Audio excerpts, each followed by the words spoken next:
Savez-vous qu'un partenaire qui a déjà été infidèle par le passé a 3 fois plus de chances de recommencer son infidélité, d'où l'expression infidèle un jour, infidèle toujours. Attendez. Avant de me tomber dessus, il faut qu'on mette à plat les choses parce que dans ce podcast, on va vous donner 4 principales raisons pour lesquelles il ne faudrait, à notre sens, jamais pardonner une infidélité. Mais avant de rentrer dans les 4 raisons, on va passer en revue ce que je viens de dire. C'est-à-dire que infidèle un jour, infidèle toujours. Il faut savoir qu'il y a eu des études sur le sujet qui ont montré que un partenaire qui a déjà été fidèle a 3 fois plus de chances de recommencer. En fait, pour que l'infidélité ne se répète pas, et c'est ça qui est le plus important, il faut un certain nombre de conditions qui soient réunies. Notamment que la personne qui a été infidèle reconnaisse sincèrement qu'elle a fauté et non pas qu'elle essaie de trouver des excuses. Tu n'étais pas assez là pour moi, je me sentais rejeté, je ne me sentais pas assez apprécié, c'était rien du tout, c'était une petite aventure, etc. Première condition. Deuxième condition, il faut que dans le couple, on puisse identifier chez la personne qui a été infidèle les causes profondes de son infidélité. Et ensuite, que le couple se mettre d'accord pour mettre en œuvre les moyens matériels, humains et financiers nécessaires pour travailler sur ces causes profondes pour pouvoir les résoudre. Honnêtement, entre nous, combien sommes-nous, surtout dans notre génération, à être disponibles pour se montrer suffisamment vulnérables pour qu'un professionnel, parce que les études disent aussi que les couples qui essaient de résoudre ces choses entre eux, sans voir un professionnel ou un tiers extérieur, en général, ils tournent en rond. Ils n'arrivent pas à remédier à cela. Donc, combien sommes-nous aujourd'hui, sincèrement, à reconnaître sincèrement notre tort sans vouloir remettre la faute sur l'autre?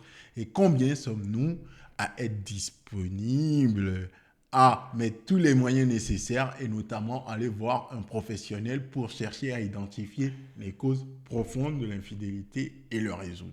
Honnêtement, pas grand monde, je pense. Et c'est pour ça que nous, on pense que du coup, infidélité un jour, infidélité toujours. Parce que dans la plupart des couples d'aujourd'hui, qu'est-ce qui va se passer ? Monsieur ou madame va tricher, si monsieur l'apprend ou que madame l'apprend ou qu'il vient l'avouer, on va se dire, ouais, ok, pour ceux qui pardonnent, hein. Oui, je te pardonne, je passe dessus, et puis fais attention la prochaine fois aussi, hein. Enfin, quelque chose du genre, vous voyez.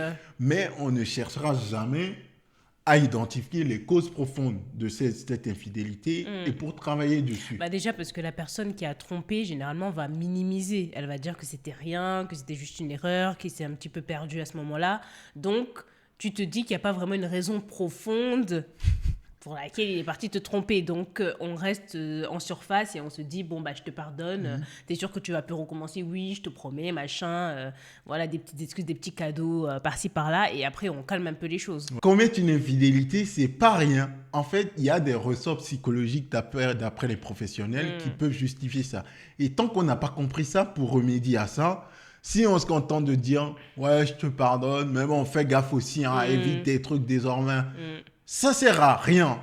En fait, tôt ou tard, la personne va récidiver parce que vous n'avez pas su identifier les causes profondes du passage à l'acte de l'infidélité de la personne. Exactement. C'est aussi simple que ça. Dites-nous franchement ce que vous en pensez. Est-ce que vous pensez vraiment qu'on est nombreux aujourd'hui à vouloir faire tout ce travail pour que l'infidélité ne se répète pas? Et franchement, répondez sincèrement à la question. Très sincèrement. À présent, on va vous décliner les 4 raisons principales pour lesquelles nous, on pense qu'il ne faut jamais pardonner une infidélité. Raison numéro 1, tu passes en mode vigilance permanent. Concrètement, quand la confiance est cassée, tu ne reviens jamais à l'état normal. Tu commences à devenir vigilante. Donc, les petites choses que ton partenaire va faire va commencer à éveiller un état de vigilance chez toi. Son téléphone qui va être retourné, tu vas te dire... Pourquoi il retourne son téléphone? Il va peut-être rire en écrivant des SMS, tu vas dire avec qui il rigole. Il va sortir et il va peut-être mettre un peu plus de temps que prévu. Tu vas commencer à te dire, mais pourquoi il met plus de temps que prévu? Peut-être qu'il est parti voir quelqu'un, peut-être que. Donc en fait, tu commences un petit peu à scruter tout ce que la personne fait et ce n'est pas vivable avec le temps. Ouais. Parce que tu deviens un petit peu... C'est pas... émotionnellement, c'est pas bon. Parce Tout à que tu es tout le temps en train de chercher les petits indices qui vont peut-être te montrer qu'il a peut-être recommencé à te tromper.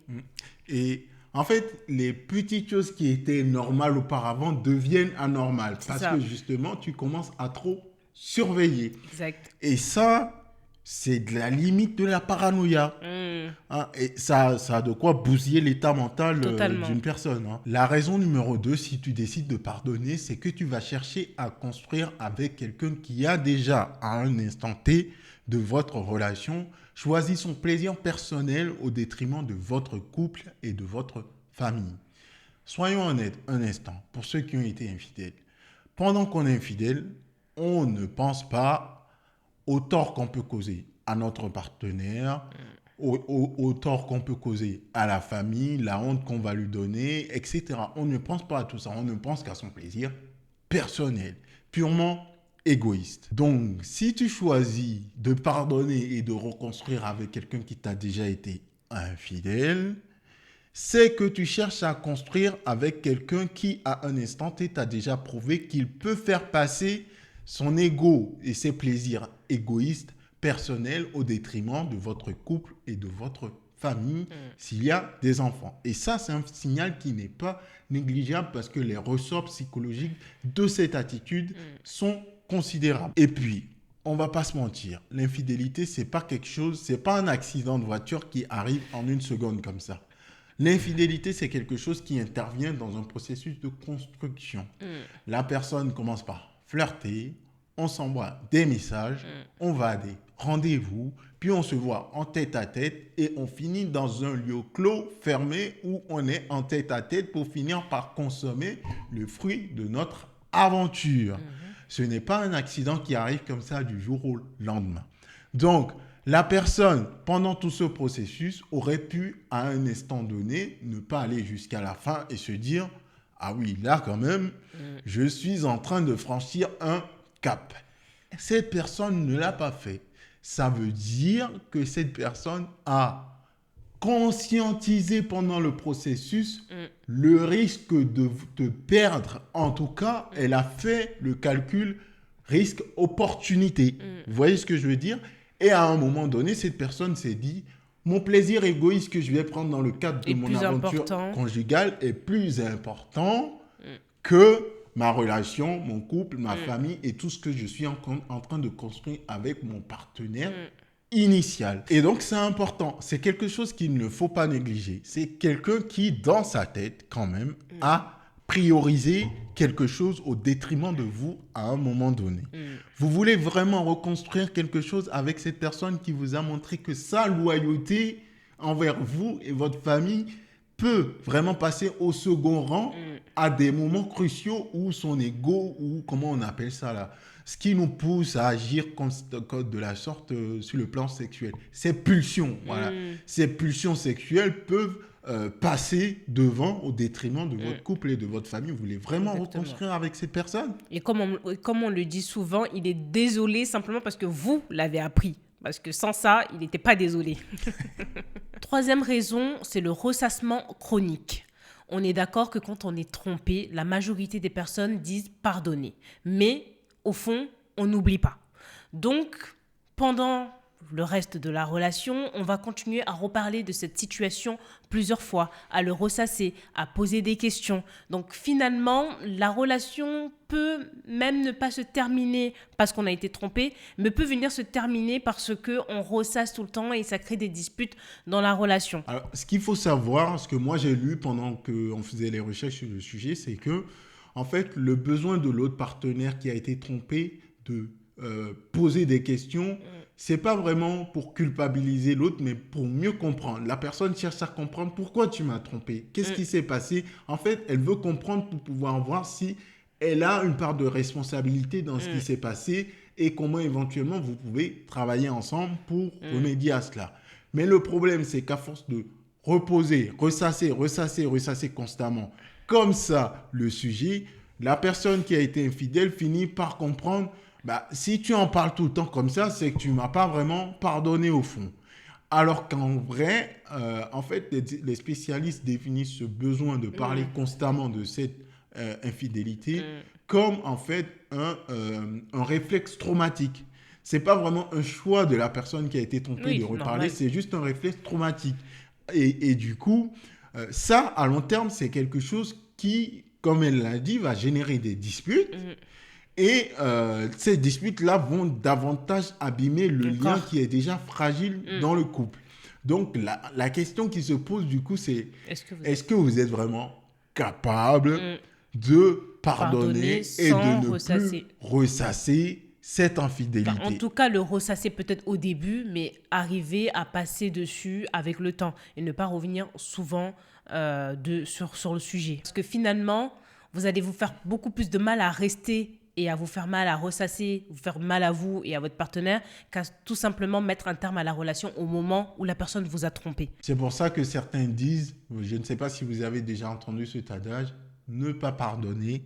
Parfois, c'est se protéger soi-même d'un cycle perpétuel de ressassement qui peut durer plusieurs années. La quatrième et la dernière raison, c'est que l'infidélité crée un précédent. C'est-à-dire, soyons pas naïfs, dans les couples, en général, c'est comme avec les enfants. Des fois, on veut tester les limites de notre partenaire pour voir jusqu'où on peut aller. Et à quel moment il nous dit, stop, ça suffit, là, tu vas trop loin. Si tu continues, moi, j'arrête et je me barre. Votre partenaire qui vous a été infidèle, il vient de tester vos limites. Et si vous le pardonnez sans grande conséquence, inconsciemment ou consciemment, il vient de tester vos limites et il sait jusqu'où il peut aller sans grande conséquence. Et là, non seulement il l'intègre de manière consciente ou inconsciente, mais de la même manière, il pourrait perdre de l'estime et du respect pour vous, sans le vouloir, sans le vouloir. Et ça peut se traduire dans certaines de ses attitudes. Mais s'il s'en sort de la relation sans conséquence, c'est-à-dire, je t'ai trahi, mais finalement, tu m'as pardonné et t'es revenu vers moi, en plus le tout sans qu'il y ait grande conséquence pour moi au final, excusez-moi, qu'est-ce qui m'empêche de recommencer à l'avenir? Totalement. Et surtout que ton partenaire n'a plus peur de toi. Parce qu'il se dit, pour Ça- la première fois, elle n'a rien fait, il n'a rien fait, donc pourquoi je vais avoir peur de recommencer? Donc, quand ton partenaire voit que malgré qu'il t'a trompé, il n'y a pas eu de conséquences, donc il se relâche et il se dit, je peux recommencer, elle va potentiellement me pardonner, donc je vais tenter pour voir. Et s'il retente une deuxième fois et que vous le pardonnez encore, il se dit, ah ben finalement, je peux recommencer autant que je veux et je peux faire autant de choses que je veux, peut-être lui manquer encore plus de respect sur certaines choses, elle va me pardonner. Dites-nous sincèrement ce que vous en avez pensé. Est-ce que vous pensez vraiment qu'on est capable de pardonner et de passer au-dessus, ne plus revenir sur le sujet? Est-ce que vous pensez que dans notre génération d'aujourd'hui, on est vraiment capable de se montrer vulnérable et de travailler avec un professionnel extérieur? Parce que ce qu'ils font entre eux, ils tournent en rond. Ils y arrivent pas la plupart du temps. D'aller voir un professionnel ensemble pour qu'on puisse travailler ensemble sur les raisons véritables pour lesquelles la personne a été infidèle et ensuite qu'on y mette du temps, de la patience, des moyens pour pouvoir travailler ensemble, pour pouvoir résoudre ce trauma ou en tout cas ce problème psychologique. Répondez sincèrement à la question. Bon, bah dites-nous, est-ce que vous avez déjà été trompé ou est-ce que vous avez déjà trompé? Et comment ça s'est passé? Est-ce que la personne vous a retrompé après que vous l'ayez pardonné ou pas? Ou finalement, elle a réussi à arrêter ça et totalement à devenir fidèle finalement? Et si vous aussi, vous avez déjà trompé, est-ce que vous l'avez fait qu'une fois ou est-ce que vous avez recommencé plusieurs fois? Ou que vous l'avez fait aussi malgré vous, malgré la bonne volonté aussi. Des fois, voilà, c'est ce qu'on disait tout à l'heure. Tant que vous n'avez pas travaillé profondément sur la cause profonde qui vous conduit à poser cette infidélité, c'est comme un vice. Et bien vous, malgré votre bonne volonté, vous recommencerez quand même. Si vous avez aimé cette vidéo, n'hésitez pas à la liker, à la partager à un infidèle ou à quelqu'un de trompé. S'abonner. N'oubliez pas, activez la cloche de notification pour ne pas rater nos prochaines vidéos et on se dit à très bientôt.